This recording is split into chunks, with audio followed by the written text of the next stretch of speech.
जैसे क्या है आज अक्षय तृतीया, क्या है प्रभु जी?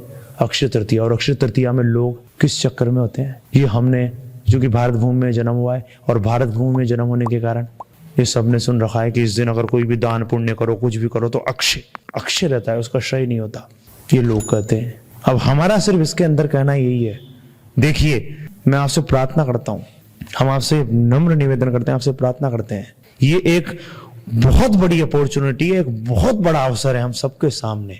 जब भी ऐसे कोई भी अवसर आए, रामनवमी, नरसिंह चतुर्दशी, अक्षय तृतीया, एकादशी, इन सब अवसरों का आप लाभ उठाएं। स्वयं भी क्या है, तन मन धन से इन अवसरों पर जुड़ें, स्वयं भी जुड़ें और इसी से संतुष्ट मत हो जाना प्रभु जी, औरों को भी जोड़ें इसके अंदर। और शुरुआत कहां से होगी? स्वयं से।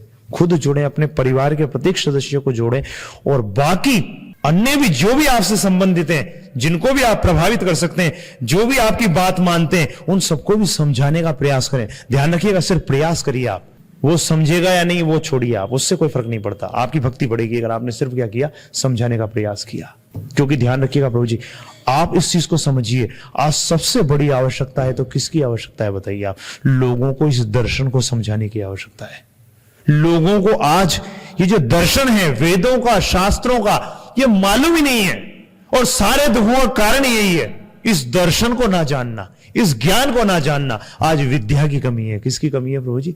विद्या की। क्योंकि स्कूल और कॉलेजेस में जो दी जा रही है वो विद्या नहीं, वो तो अविद्या है, वो तो शरीर का ज्ञान है। किसका ज्ञान है प्रभु जी? शरीर का ज्ञान। और वेद क्या बताते हैं? शरीर के ज्ञान को क्या कहते हैं? अविद्या। और आत्मा के ज्ञान को क्या कहते हैं? विद्या। तो आज आवश्यकता किसकी है? विद्या की। लोगों को यह समझाने की आवश्यकता है कि तुम शरीर नहीं आत्मा हो, तुम कृष्ण के अंश हो और तुम्हारा काम है भगवान की सेवा में लगना, तब जाके तुम्हें असली सुख मिलेगा। ये सिद्धांत लोगों को बताने की आवश्यकता है। परंतु इसके लिए कौन सी स्कूल है, कौन सा कॉलेज है प्रभु जी? बताइए। तो आज इतने स्कूल और कॉलेजेस है, परंतु कहां पर सिखाया जाता है? कहीं नहीं सिखाया जाता। जबकि आज इसकी सबसे ज्यादा आवश्यकता है। आप देखिए कितनी प्रॉब्लम बढ़ती जा रही है, सुसाइड के केस बढ़ते चले जा रहे हैं, आत्महत्याओं के केस बढ़ते जा रहे हैं, गांवों तक इससे अछूते नहीं रहे, आदिवासी इलाकों तक के लोगों ने सुसाइड करना आरंभ कर दिया है। बताइए, ऐसा पतन होता चला जा रहा है। ऐसी ऐसी घटनाएं आप तो सब न्यूज पढ़ते होंगे, उसके अंदर कैसी कैसी घटनाएं होती चली जा रही है। और उसके पीछे कारण क्या है? क्योंकि एक ही सिद्धांत का आज बोलबाला है, there is only one life and be enjoy. यही चल रहा है, बस एक ही जीवन है और मजा करो। ये सिद्धांत खूब जोर शोरों से प्रचार किया जा रहा है इसका। तो इस सिद्धांत से लड़ने की आवश्यकता है। इससे ये जो भी सिद्धांत फैला रहे हैं इनसे हमें लड़ने की आवश्यकता है। ये युद्ध है हमारा। आस्तिकों और नास्तिकों के बीच में युद्ध था, युद्ध है और युद्ध रहेगा सदैव।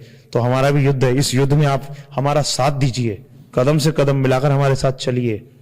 गुरुजी की ये जो इच्छा है कि ब्रज के अंदर, गोवर्धन धाम के अंदर, गीताल्य जो 16 एकड़ हमने जमीन ली है, इसके अंदर क्या है, शीघ्र अतिशीघ्र साल भर के अंदर गुरुजी की इच्छा है कि पूरा हमारा क्या है, सब कुछ संपन्न हो जाए। इतना संपन्न हो जाए कि एटलीस्ट कम से कम सब डिवोटीज उधर ही, सबके सब उधर ही रहें, ब्रह्मचारी भी, गृहस्थ भी। और अगर बाहर से आप सब भी अगर संग करने के लिए आए तो आपको बाहर होटल में ठहराने की आवश्यकता नहीं पड़े, अब आश्रम पे ठहरें, ताकि ज्यादा से ज्यादा भक्तों का आप संग कर सकें।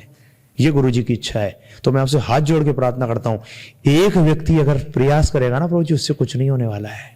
एक व्यक्ति के प्रयास से यह क्रांति नहीं आने वाली। जब सब मिलकर करेंगे, सब जुड़ेंगे, तब क्रांति आएगी। तो हम आपसे हाथ जोड़ के प्रार्थना करते हैं, इस क्रांति के अंदर आप भी अपने हिस्सेदार बने। जैसे अक्षय तृतीया है, सबसे बेस्ट क्या है? सबसे बेस्ट दान क्या है? क्योंकि इस दिन कुछ भी करो, दान दो, है ना जी, भगवान की सेवा करो, भगवान का नाम जपो, भगवान के विषय में सुनो। कोई भी एक्टिविटीज जो कृष्ण से संबंधित जुड़ी हुई एक्टिविटीज हैं, अगर किसी में भी आप जुड़ो तो उसका अनंत गुना फल बढ़ जाता है। एक चीज हम स्पष्ट कर देना चाहते हैं आपको प्रभु जी, देखिए स्पष्ट सिर्फ ये कर देना चाहते हैं, हो सकता है किसी के दिमाग में ये विचार आ जाए, अरे ये भी तो दान के चक्कर में सारी बात करके शुद्ध भक्ति की और अंत में क्या कह दिया, पैसे चाहिए हमको भी। आपकी जानकारी के लिए बिल्कुल डंके की चोट पर बोल रहे हैं, बिल्कुल पैसे चाहिए हमें, लक्ष्मी चाहिए हमें। क्योंकि नारायण की सेवा करने के लिए किसकी आवश्यकता पड़ती है? लक्ष्मी की पड़ती है कि नहीं पड़ती? बताइए, लक्ष्मी तो चाहिए ही, कौन मना कर रहा है? परंतु ध्यान रखिएगा प्रभु जी, अपना मूड बता देते हैं आपको स्पष्ट रूप में।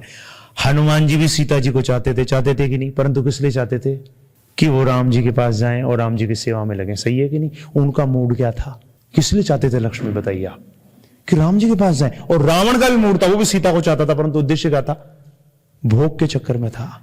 क्या एटीट्यूड था, भोग का। तो उसी प्रकार से लक्ष्मी चाहिए प्रभु जी नारायण की सेवा करने के लिए, परंतु हमारा मूड क्या है, हमें एक बहुत बड़ा प्रोजेक्ट, हमने एक बहुत बड़ा बीड़ा उठाया है, और वो एक व्यक्ति के प्रयासों से हो ही नहीं सकता। इतना बड़ा प्रोजेक्ट है, इसमें जब तक आप स्वयं दिन रात आपके दिमाग में ये नहीं चलेगा कि ये गीतालय का निर्माण शीघ्र अतिशीघ्र होना चाहिए, आपको खुद को अपने खर्चों में कटौती करके भी सहयोग करना पड़ेगा। स्वयं को ध्यान रखिएगा। बच्चों तक को भी जो उनको पॉकेट मनी दी जाती है, उनको समझाओ कि इसको बर्बाद मत करो, गीतालय के लिए दे दो।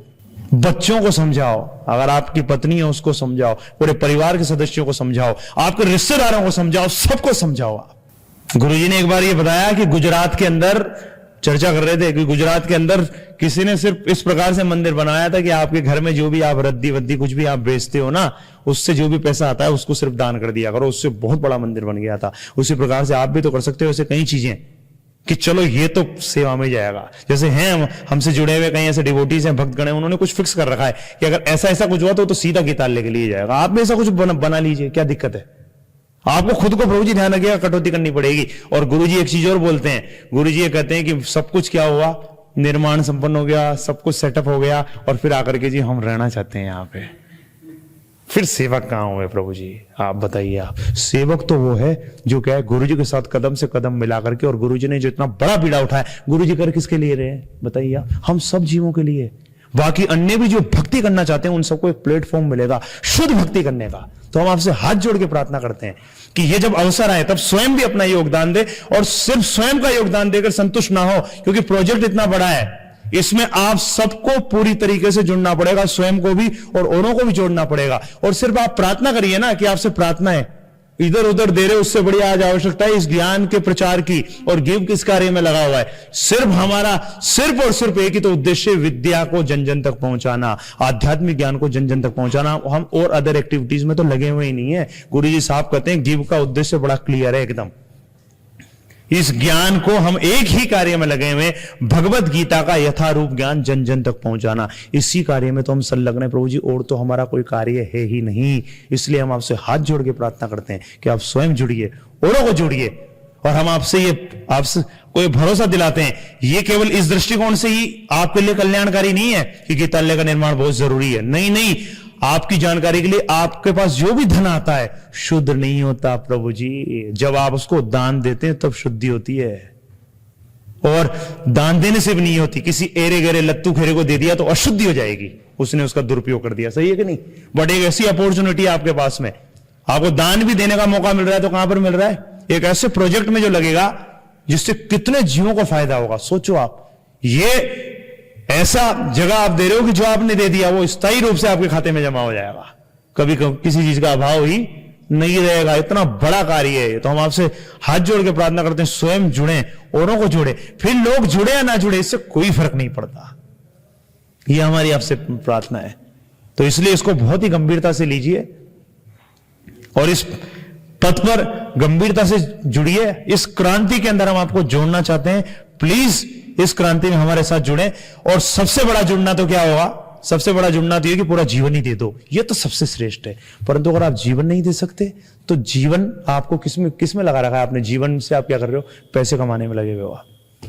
कोई बात नहीं, उसको दे दो, जो वो भी नहीं है जी हमारे पास, कोई बात नहीं, कुछ टाइम ही दे दो, कुछ सेवा कर दो। तो आप जो सेवा करना चाहते हैं, सेवा की अपॉर्चुनिटी देना, ये गुरुजी चाहते हैं कि सबके सामने सेवा की अपॉर्चुनिटी दी जाए। तो हम एक और अपॉर्चुनिटी, आज अक्षय तृतीया का तिथि है, तो उसके उपलक्ष्य में आपको दे रहे हैं कि हमारा जो गुरुकुल है उसके ऊपर भी ध्यान रखिएगा। बच्चों की पढ़ाई को लेकर के सिलेबस उसका बनाया जा रहा है, और उसके अंदर भक्तगण लगे हुए हैं, बहुत मेहनत कर रहे हैं उसके ऊपर। तो आप सबके सामने गुरुजी ने एक बहुत ही बड़ी सेवा का आप सबको अपॉर्चुनिटी दी है। इसमें कौन जुड़ सकते हैं समझ लीजिए, जो भी टीचिंग लाइन से हैं वो इसमें जुड़ सकते हैं, या टीचिंग लाइन से नहीं भी हैं बट सिलेबस बनाने में, जैसे बच्चों का सिलेबस होगा हिंदी, इंग्लिश और तीनों लैंग्वेज हो गई, एक तो हिंदी, इंग्लिश, संस्कृत, उसके अलावा विज्ञान हो गई और मैथ्स। ये सब सब्जेक्ट हैं, इनके विषय में अगर आपको अच्छी जानकारी है और आप सिलेबस निर्माण के अंदर किसी भी प्रकार से अपना योगदान दे सकते हो, अपनी भूमिका निभा सकते हो। हम तो कह रहे हैं ना, तन मन धन से जैसे भी आप जुड़ सकते हो जुड़ो। इस क्रांति में हिस्सेदार बनो प्रभु जी और अपने जीवन को धन्य बनाओ। तो अगर आप इसमें आप जुड़ना चाहते हैं, इस प्रक्रिया के अंदर इसमें हेल्प करना चाहते हैं, तो उसके लिए नंबर डालो प्रभु जी चैट पे, नंबर बोल दो प्रभु जी आप।